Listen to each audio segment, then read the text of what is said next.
요한복음 20장 19절에 보면은 예수님께서 부활하신 날, 안식구 첫날이죠. 부활하신 날 저녁에 그 제자들이 벌벌 떨며 문을 꼭꼭 잠그고 그렇게 숨어 있는 곳에 주님이 찾아오셨어요.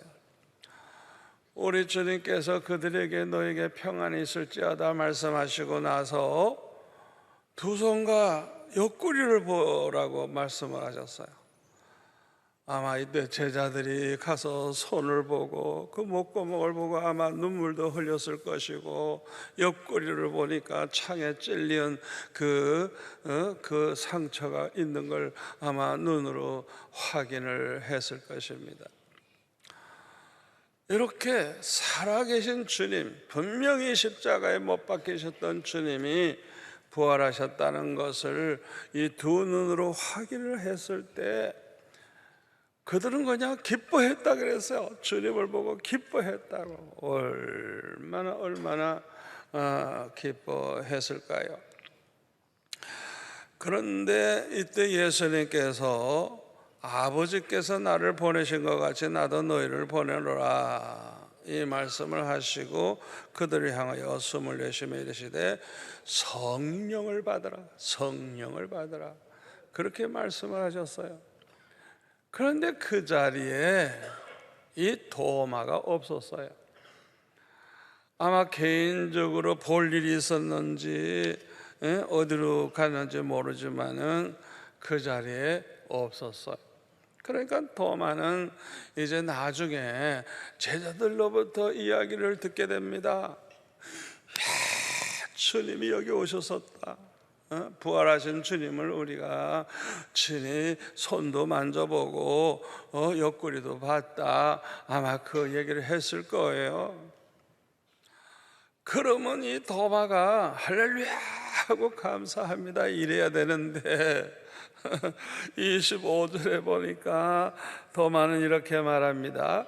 내가 그의 손에 못자국을 보며 내 손가락을 그 못자국에 넣으며 내 손을 그 옆구리에 넣어보지 않고는 믿지 아니하겠노라. 안 믿는 게 무슨 뭐 잘났는지 그냥 그러니까 자기 눈으로 확실하게 확인하지 않으면 자기는 안 믿겠다 이런 거예요. 여기서 우리는 도마가 아주 큰 문제가 있는 사람이라는 걸 알 수 있어요. 첫 번째로는요, 아니 예수님께서 십자가 지시기 전에 뭐라 그래서요? 여러 번 말씀하셨어요. 내가 이제 예루살렘에 올라가서 많은 고난을 받고 십자가에 못 박혀 죽은 다음에 사흘 만에 다시 살아날 것이라고 한 번이 아니에요. 적어도 3번 이상을 말씀해 주셨어요.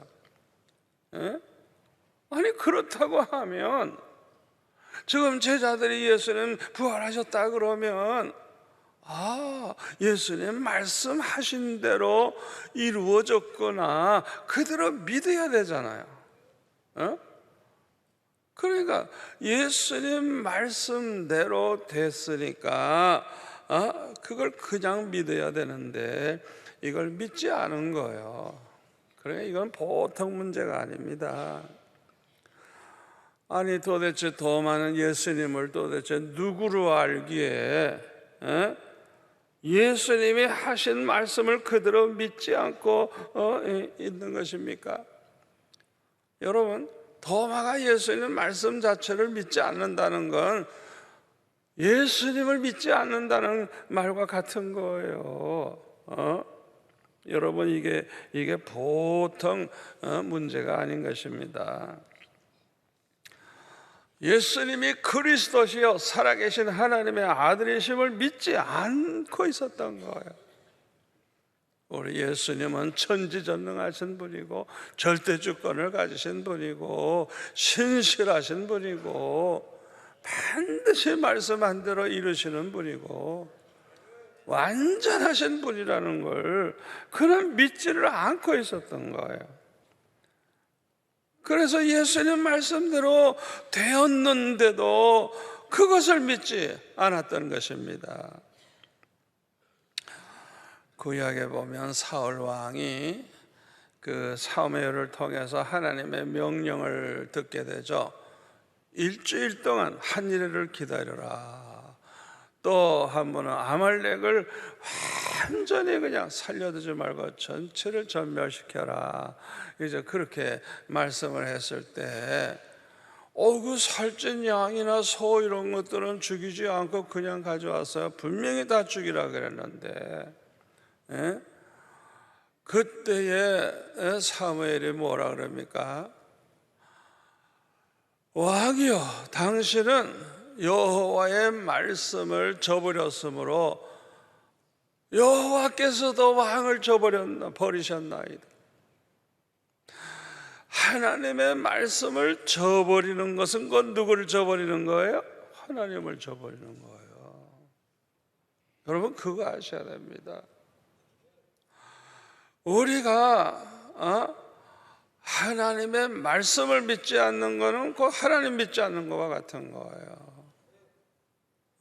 그러니까 사무엘이 하나님 말씀에 순종하지 아니하고 말씀을 저버렸어요. 그걸 무시해버리고 자기 멋대로 했단 말이에요. 그 행동은 하나님을 저버린 것과 같은 거예요. 그래서 하나님도 너를 저버렸다, 너를 버렸다.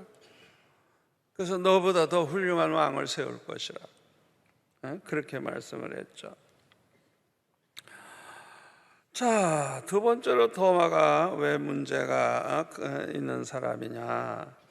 도마는 제자의 말도 믿지 아니하였기 때문에 이거는 보통 문제가 아닙니다. 여러분, 도마가 이렇게 제자의 말을 믿지 아니한 것은 결국 제자들을 믿지 못할 사람으로 생각하고 있는 것을 증명하는 거예요. 아니 그동안 3년 동안 같이 먹고 자고 같이 지냈는데 그들이 어떤 사람인지 다 알 텐데 제자들이 하는 말을 안 믿는 거예요. 안 믿는 거예요. 그러니까 믿을 수 없는 사람으로 취급하는 것과 같습니다. 저와 여러분은 이 도마와 같은 사람 되지 마시기를 바랍니다. 그냥 무엇이든지 자기가 직접 봐야 되고 만져보아야 되고 먹어봐야 되고 행해보아야 믿겠다는 사람은 참 문제가 많은 사람이에요. 자, 그런데 오늘 본문 26절에 보니까 그때부터 여드레를 지나서 우리 예수님이 제자들이 숨어있는 그곳에 문을 꼭꼭 닫고 있었지만은 문도 열지 않고 예수님은 들어오셔가지고 너에게 평안이 있을지어다 말씀하시고 나서 의심 많은 그 도마를 한마디 책망도 안 하십니다. 도대체 너는 나를 왜 이렇게 안 믿느냐 책망할 것 같은데 안 해요. 책망 안 하시고 이 도마에게 말씀하시 27절에 보면 네 손가락을 이리 내밀어 내 손을 보고 내 손을 또 내밀어 내 옆구리에 넣어보라. 그리하여 믿음 없는 자가 되지 말고 믿는 자가 되라 말씀을 하셨어요. 아마 이때 도마는 그냥 기다렸다는 듯이 그냥 주님 앞에 가서 손가락에 그냥 구멍을 이 손에 이 구멍을 이렇게 넣어봤겠죠. 옆구리도 그냥 맞은 흔적도 거기다가 손가락을 넣어봤겠죠. 이 도마는 그 순간에 이야, 십자가에 못 박혀 죽으셨던 주님이 정말 부활하셨구나, 그걸 이제 확인할 수가 있었죠. 이렇게 예수님의 부활을 확인하게 된 도마는 28절에 보니까 나의 주시며 나의 하나님이시니이다 이렇게 무릎을 꿇고 고백을 했어요. 그러니까 이 의심 많은 도마가 예수님이 누군지 이제 정말 알았던 거예요. 나의 주시며 나의 하나님이라고 그렇게 고백을 했어요. 마태복음 16장 15절에 보면 너희는 나를 누구라 하느냐 할 때 베드로가 대답하기를 주는 그리스도시요 살아계신 하나님의 아들이시니이다. 그렇게 고백했던 그 신앙 고백을 도마는 이제야 했던 것입니다. 이런 도마에게 예수님은 충고를 하십니다.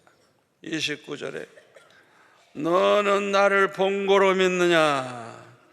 보지 못하고 믿는 자들은 복되도다. 사도 바울도 다메섹 도상에서 부활하신 주님을 만나기 전까지는 예수님 믿지 않았어요. 예수님에 대해서 소문을 통해 얼마나 잘 알고 있었을 거예요. 그렇잖아요.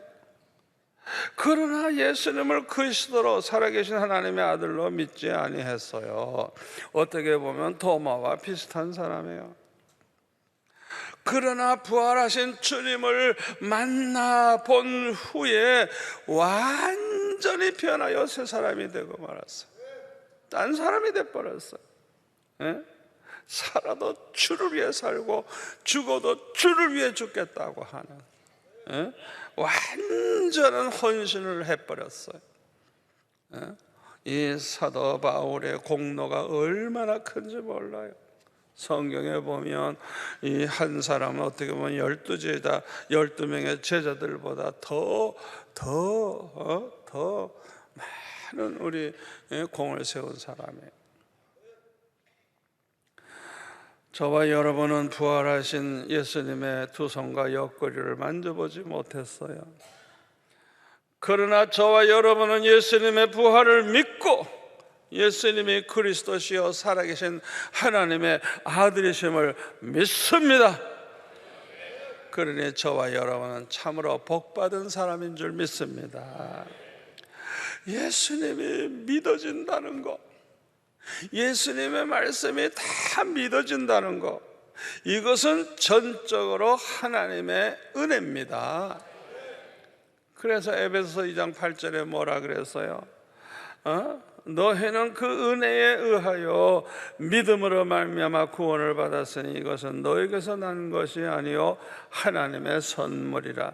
행위에서 난 것이 아니니 이는 누구든지 자랑하지 못하게 함이니라. 하나님의 은혜로 말미암아 예수 믿게 됐고, 하나님의 은혜로 말미암아 행함으로는 지옥 갈 수밖에 없는데 믿음으로 구원을 받게 된 것. 이 모든 게 하나님의 은혜인 줄 믿습니다. 그러나 이렇게 하나님의 은혜로 예수 믿음으로 구원을 받게 되었어도 믿음이 너무나 작은 게 문제예요. 믿음이 작은 게 문제예요. 그래서 구원의 확신을 가질 때도 있지만은 때때로 이 구원의 확신이 흔들릴 때가 참 많은 것입니다. 어떤 때에 구원의 확신이 흔들리게 됩니까? 첫째로 깨어 기도하지 아니할 때 구원의 확신이 흔들리게 됩니다. 우리가 건강한 신앙생활을 하려면요 항상 깨어 기도해야 됩니다. 아멘. 우리가 항상 깨어 기도할 때 성령의 은혜 가운데 살게 되고, 따라서 구원의 확신이 견고해지는 것입니다. 그런데 깨어 기도하지 아니하니까 자연히 성령의 은혜 가운데 살지도 못하고, 따라서 구원의 확신도 흔들리게 되는 것입니다. 두 번째로 어떤 때 구원의 확신이 흔들리게 되느냐? 하나님의 말씀대로 살지 아니할 때 구원의 확신이 흔들리게 됩니다. 신앙생활이라고 하는 것은 한마디로 말해서 하나님 말씀대로 사는 거예요. 하나님 말씀대로. 아멘. 그러므로 우리가 하나님의 말씀대로 살면 우리 신앙생활이 아주 건강해져요. 또 그 말씀대로 사는 가운데 하나님이 얼마나 기뻐하시는지, 들어와도 복 받고 나가도 복 받고 손으로 하는 모든 일에 복 받고, 그 복을 누리면서 살게 되는 거예요. 하나님 말씀대로 이루어지는 걸 체험하면서 살게 되고, 정말 이야, 참 예수 믿는 게 이렇게 복되고 행복하구나, 이렇게 그냥 아주 그냥 간증하면서 살게 되는 거예요. 말씀대로 살 때 신앙생활이 건강해지고, 그렇게 살 때 많은 복을 받게 되는 거예요. 그런데 말씀대로 살지 않게 되면 어떻게 되느냐? 하나님의 뜻을 저버리게 되고 마귀의 편에 서서 밤낮 마귀의 종노릇하고 죄의 종노릇하면서 살게 되는 것입니다. 여러분, 그거 아셔야 됩니다. 우리가 말씀대로 살지 아니하면, 깨어 기도하지도 않고 말씀대로 살지도 아니하면, 나도 모르는 사이에 이 사탄 마귀가 나한테 침투를 해가지고 공격을 해서 자꾸 악한 마음, 음란한 마음, 부정적인 마음, 감사하는 마음도 없어지고 그냥 불안하고 걱정투성이고 원망자라고,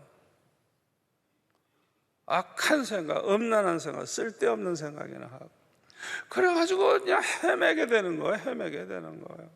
여러분 생각해 보세요. 그렇게 됐을 때 그 믿음의 상태가 어떻겠어요? 그러니까 구원의 확신이 흔들리죠. 우리가 이렇게 산다면 요거는 멸망으로 가는 길입니다.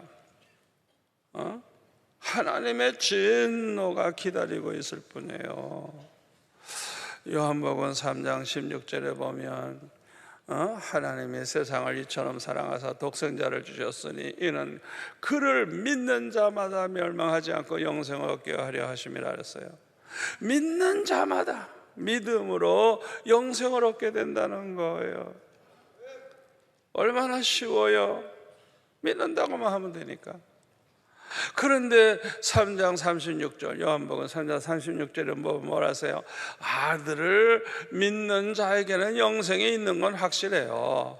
그런데 아들에게 순종하지 아니하는 사람은 어떻게 되느냐? 영생을 보질 못한대, 구경도 못한대. 도리어 하나님의 진노가 그 위에 머물러 있대요. 언제 그 진노가 쏟아질지 몰라요. 언제? 그러니까 그렇게 위험한 거예요.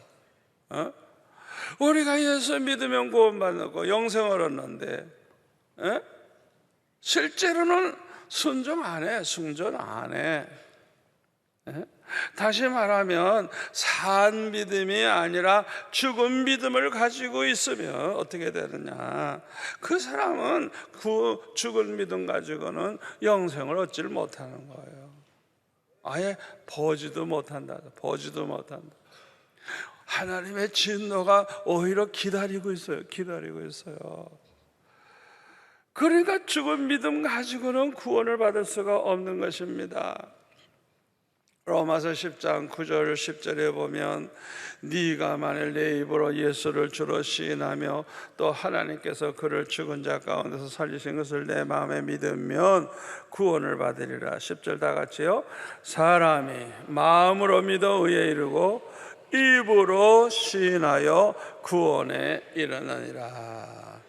여러분, 이거 입으로 사람들 앞에서 나는 예수 믿습니다, 난 예수 믿는 사람입니다, 이까짓 거 얼마나 쉬워요. 그러나 로마 시대에 그 옛날에는 가이사만 하나님이고 가이사 외에 다른 신을 주라고 하면 다 죽여요.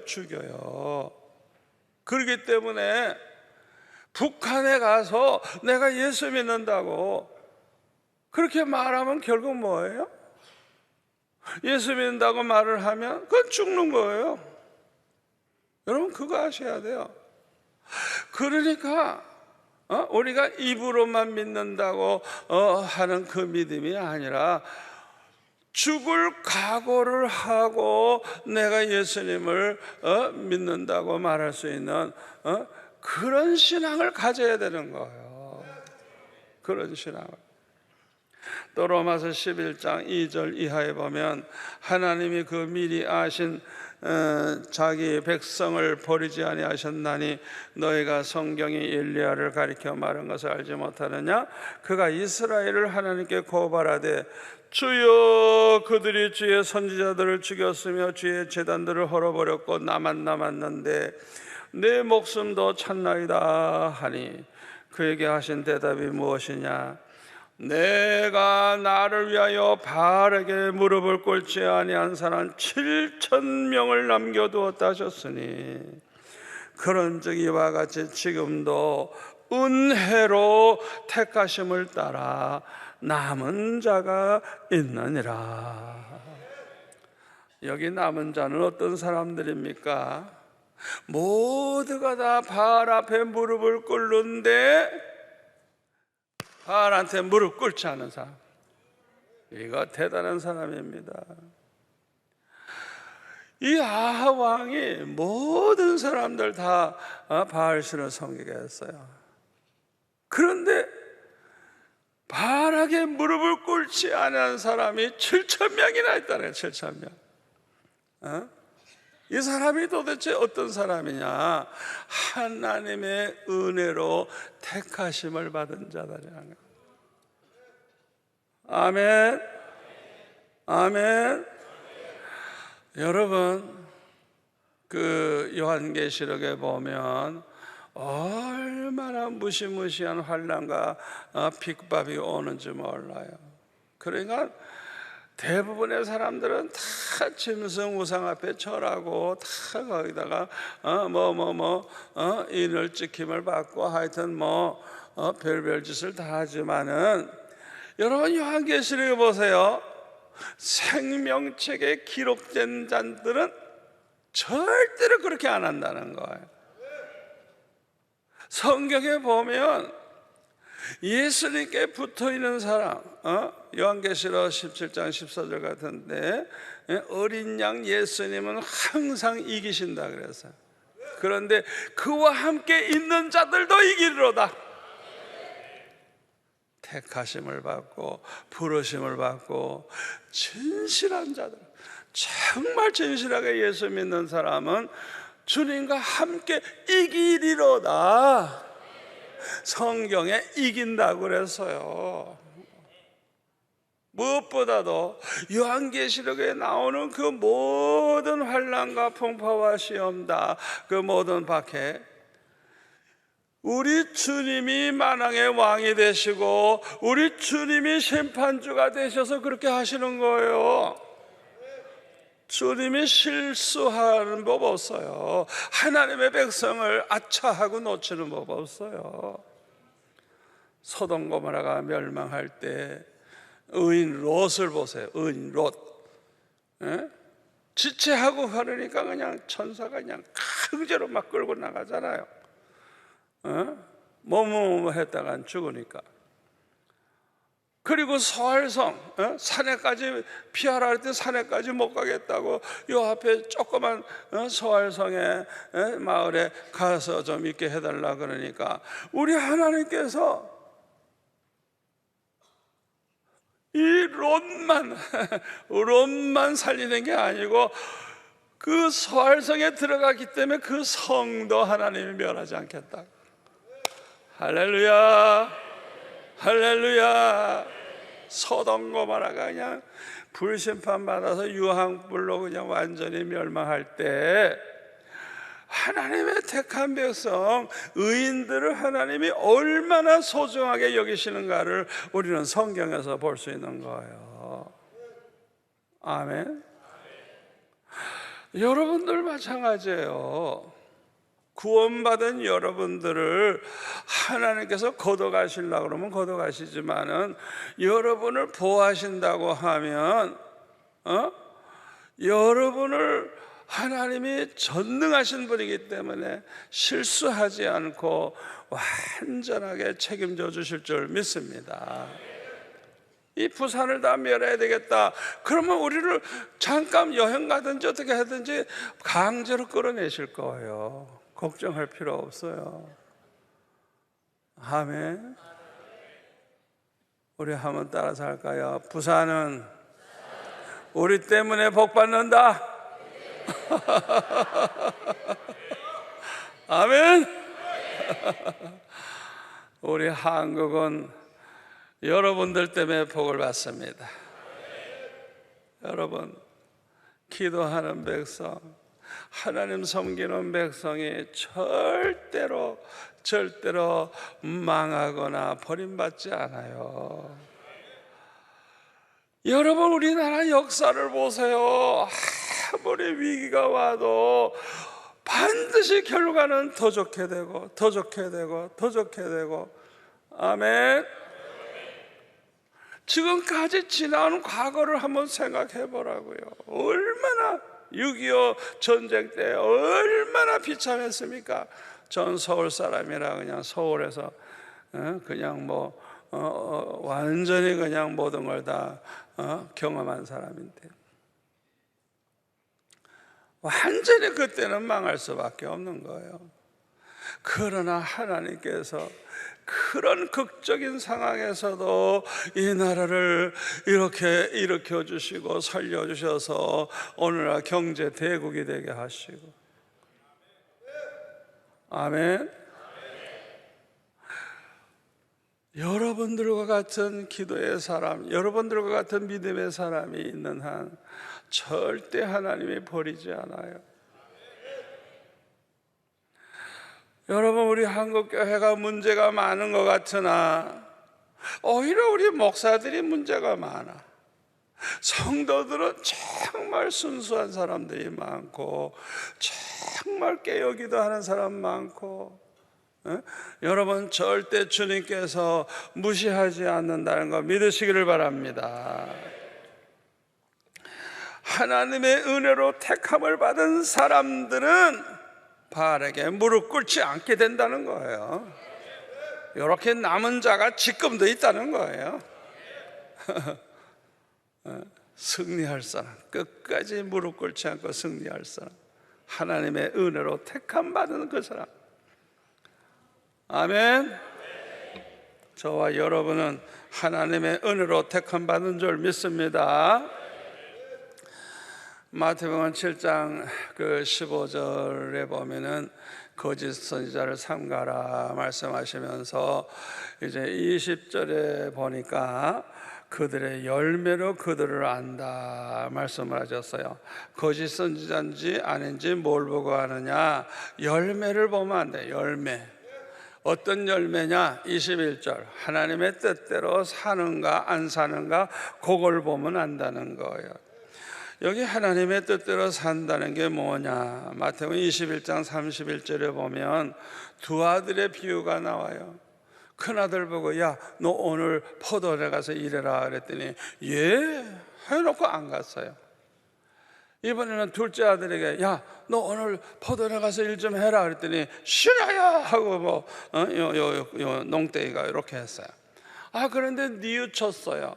아이고, 내가 아버지 너무 섭섭하게 해드렸구나. 자기가 뉘우치고 돌이켜서 가서 포도원에 가서 일을 했어요. 두 아들 중에 누가 아버지의 뜻대로 행했죠? 작은 아들이죠. 아멘. 하나님의 뜻대로 산다는 것은 곧 뭐예요? 주님 말씀대로 사는 거예요. 말씀에 순종하는 거예요. 순종하는 거예요. 내가 그동안 말씀대로 살지 못했다고 하면 뉘우치면 돼. 회개하면 돼. 아멘. 돌이키면 되는 거예요. 돌이키면 되는 거예요. 여러분 꼭 명심하세요. 여러분, 과거가 중요하지 않습니다. 과거에 뭐 세리였든지 창녀였든지 상관없어요. 현재가 중요한 거예요. 현재가. 아멘.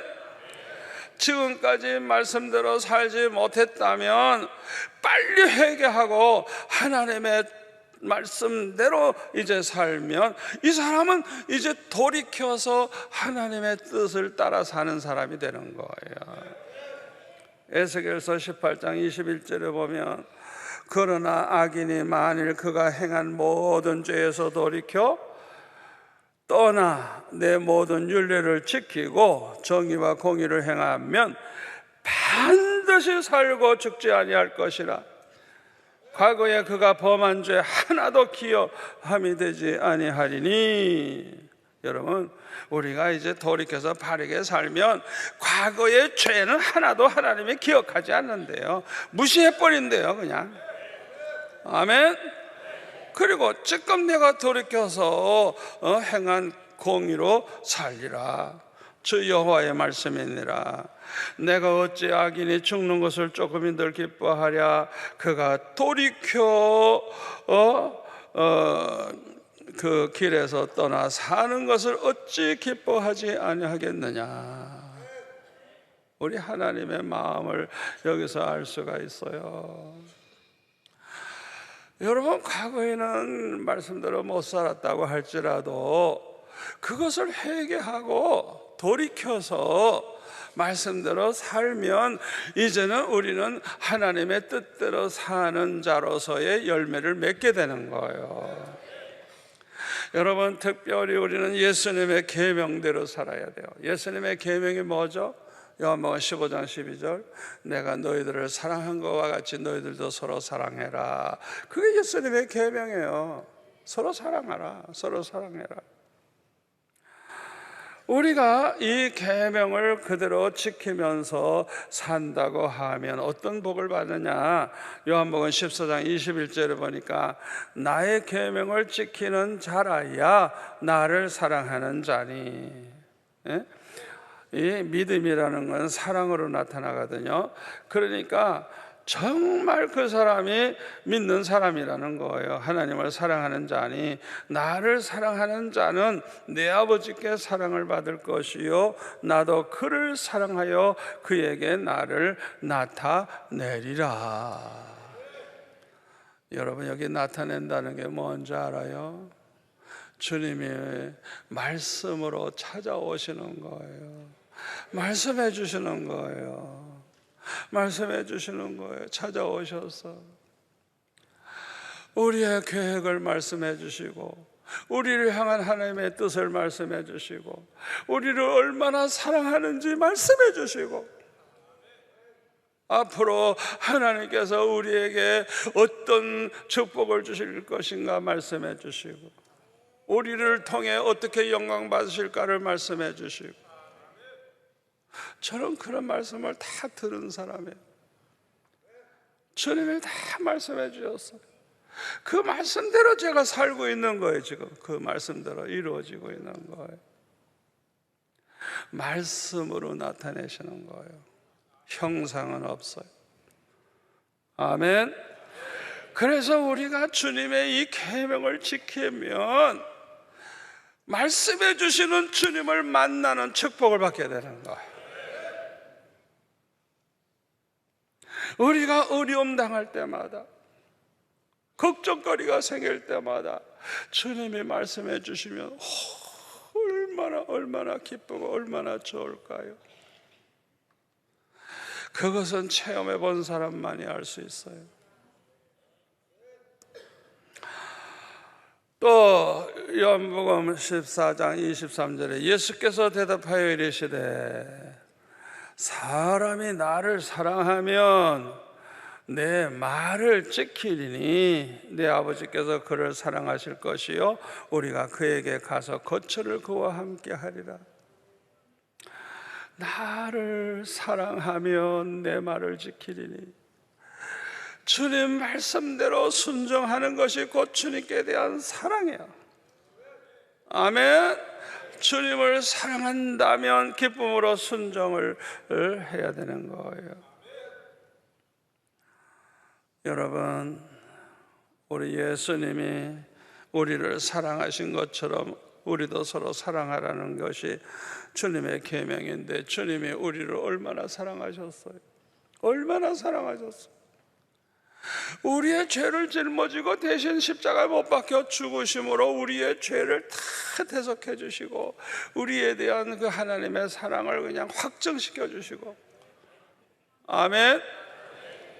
우리가 하나님 앞에서 원수 노릇을 할 때에 진노받아야 되는데, 우리를 위해 주님이 죽어주심으로 하나님과 화목하게 해주시고, 주님이 다 해결해 준 거예요. 우리 주님이 우리를 그렇게 사랑하셨어요. 그렇게 사랑하셨어요.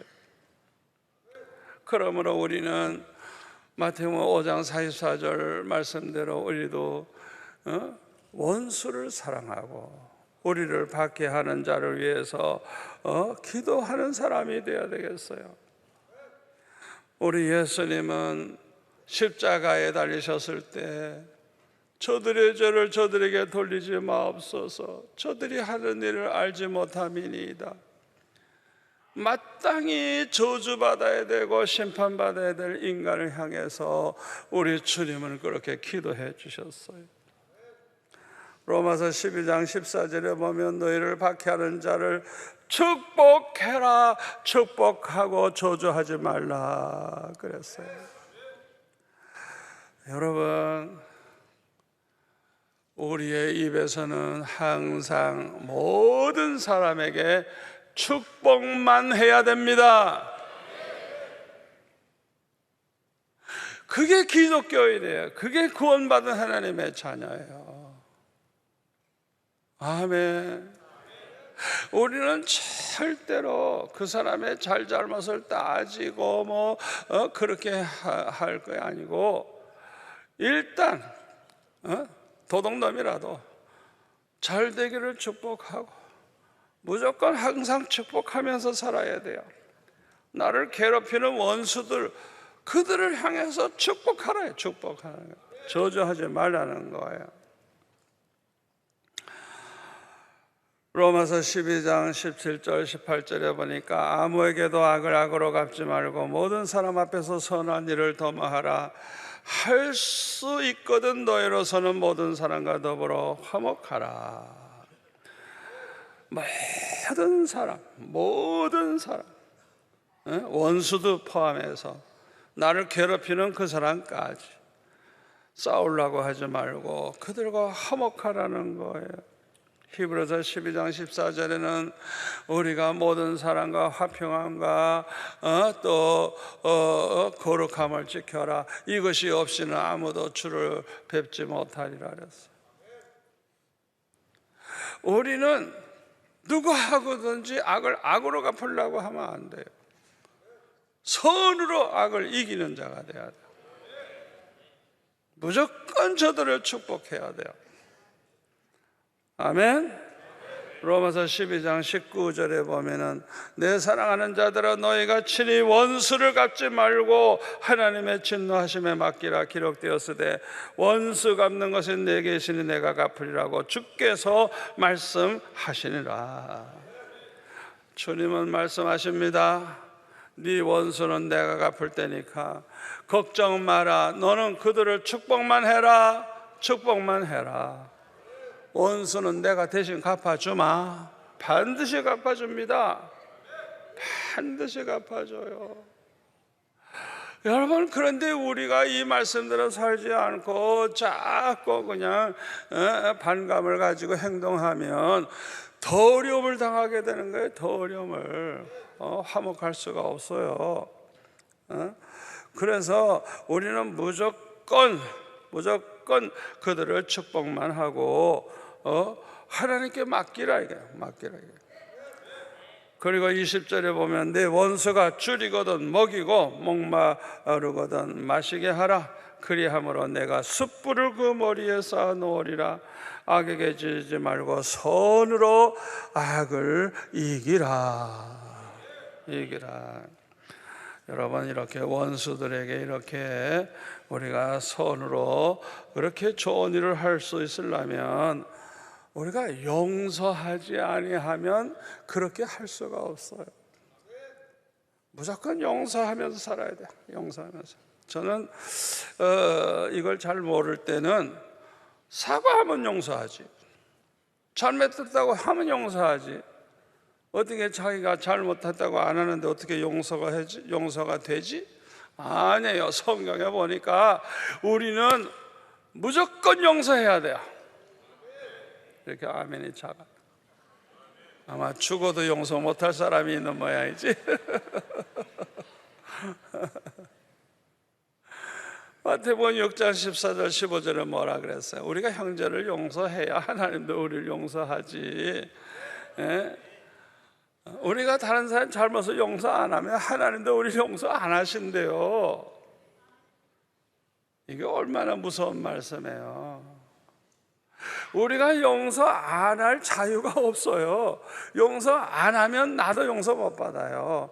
못 받으면 절대 천국에 못 들어가요. 죄를 가지고는 절대 천국에 못 갑니다. 주님 앞에 죄 사함을 받아야 들어가지. 내가 죄 사함 받으려면 나도 용서해 줘야 되는 거야.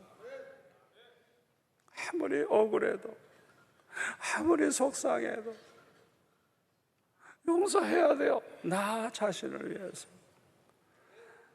아멘. 참 너무너무 중요한 말씀이에요. 우리가 예수님의 계명대로 살아보세요. 우리 하나님 얼마나 기뻐하실까요? 우리가 하나님의 사랑과 축복을 아주 듬뿍 받아 누리게 됩니다. 여러분, 우리가 기도해도 응답이 안 될 때 많아서 속상하죠. 주님 말씀대로 살지 않아서 그래요. 주님 말씀대로 살지 않아서. 요한일서 3장 22절에 보면 이 사도 요한은 항상 기도할 때마다 응답을 받는데, 항상 구하는 바를 그에게서 받는다는 거예요. 비결이 뭐냐? 우리가 그의 계명을 지키고, 주님의 계명, 내가 너희들을 사랑한 것처럼 너희들도 서로 사랑해라, 이 계명을 지키고 그 앞에서, 주님 앞에서 기뻐하시는 것을 행하며, 우리가 주님을 기쁘시게 해드리면서 살아보세요. 무슨 며칠씩 금식 기도해야 응답되고 그러지 않아요. 그냥 아버지 주실 때가 됐는데요, 이래도 이루어져. 여러분, 그렇게 체험하면서 살아보세요. 얼마나 행복한가. 여러분, 우리는 주님의 계명대로 살아야 돼요. 아멘. 그게 우리에게 얼마나 큰 축복이 되는지 모르는 거예요. 우리가 그렇게 체험하면서 살면요, 저절로 그냥 기쁨으로 그렇게 살 수 있어요. 아멘. 맛을 봤으니까 우리가 말씀대로 살 때 신앙이 건강해지고 많은 축복을 체험하면서 살게 되는 거예요. 그래야 예수 믿는 게 재미가 있잖아요. 아멘. 여러분, 절대로 다른 사람을 판단하고 정죄하고 그렇게 살지 마세요. 무조건 그들을 축복만 하세요. 그들을 축복하며 기도해 주세요. 원수 갚는 건 하나님이 다 갚아준다 그랬어요. 우리가 할 일은 그저 그들을 축복해 주고 안아주고 그들에게 언제나 좋은 말만 해야 돼요. 그러면 하나님이 영광을 받으시는 거예요. 원수 갚는 건 주님이 다 해결해 주니까 우리가 할 일이 아니에요. 저는 이 말씀을 깨닫고 그대로 살아보니까 얼마나 받은 복이 많은지 몰라요. 로마서 10장 17절에 뭐라 했어요? 믿음은 들음에서 나고 들음은 그리스도의 말씀으로 말미암느니라. 아멘. 주님이 말씀해 주실 때 얼마나 기쁘고 얼마나 좋은지. 이때 내 믿음은 얼마나 충만해지는지. 그러면 전 무조건 말씀해 주신 대로 그냥 결정하고 나갑니다. 그런데 그것이 그때만 축복이 아니고 평생 축복을 가져오는 거예요. 평생. 아멘. 여러분들은 부활하신 주님을 직접 만나서 손을 만져보진 못했어도 주님은 얼마든지 우리를 찾아오십니다. 아멘. 찾아오세요. 말씀으로 찾아오세요. 그래서 모든 문제, 고민 다 주님 앞에 기도하는 가운데 주님의 음성 들으면 그 순간에 다 해결되는 거예요. 그래서 뭐 어디 가다 도마와 같이 나의 주시며 나의 하나님이십니다. 이런 고백을 하며 살아갈 수 있는 성도가 되시기를 바랍니다.